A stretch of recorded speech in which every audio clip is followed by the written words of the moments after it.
আসসালামু আলাইকুম রহমতুল্লাহ। সম্মানিত ভাই, এই সমাজ নিয়ে, এই অঞ্চল নিয়ে, এই দেশ নিয়ে একবার চিন্তা করুন, ভাবুন। যুবক ছেলেরা আজকে, বিশেষ করে যারা কলেজ ইউনিভার্সিটিতে পড়াশোনা করতেছে, এমনকি স্কুলে পড়তেছে, অ্যান্ড্রয়েড সেট তাদের হাতে, গেমস খেলতেছে তো খেলতেছে।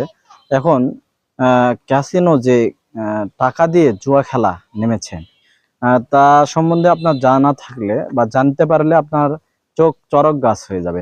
কেননা কোটি কোটি টাকার জুয়া খেলা হয় এখানে। সর্বনিম্ন 10 টাকা দিয়ে এই জুয়া খেলায় অংশগ্রহণ করা যায়। এখানে কোটি কোটি টাকার খেলা হয়। কোন এক যুবক সে 16 টাকা দিয়ে খেলা শুরু করে 36,000 টাকা জিতে ফেলে। এরপরে তার লোভ আরো বেশি বৃদ্ধি পায়, কিন্তু পরক্ষণে সে 36,000 টাকা হেরে যায়। এই টাকাটা সে তার নিজের মনে করে সে মরিয়া হয়ে যায়। একেবারে সে মোটরসাইকেল বিক্রি করে, বাড়ির আসবাবপত্র বিকিয়ে দিয়ে সে জুয়ায় মত্ত হয়ে যায়। দিন শেষে সে ফকির হয়ে যায়। এমনি ভাবে আরো একটা মেসেজ দিতে চাই যুবক ভাইদেরকে। আপনি দেখতে পাচ্ছেন কেউ 2 লাখ টাকা, 3 লাখ টাকা, কেউ 10 লাখ টাকাও জিতেছে, বাড়ি করেছে। তো মনে রাখবেন যে কয়েকজন জিতে তার কথা ফলাও করে সবাই প্রচার করে, কিন্তু হাজারো ভাই নিঃস্ব হয়ে যায়, ফকির হয়ে যায়। তারা কিন্তু লজ্জায় শরমে সেটা বলতে পারে না।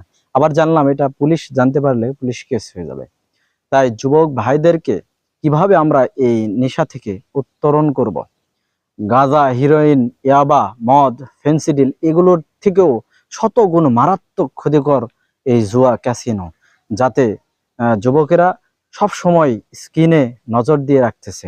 এখন ঈদ চলে গেল, ঈদ পরবর্তী যে মানুষের হাতে টাকা থাকে, প্রায় প্রত্যেকটা যুবক খেলার ছলে অথবা উৎসুক হয়ে একটু দেখার জন্য এই নেশায় পতিত হচ্ছে। একবার ঢুকলে আর সে বের হতে পারতেছে না।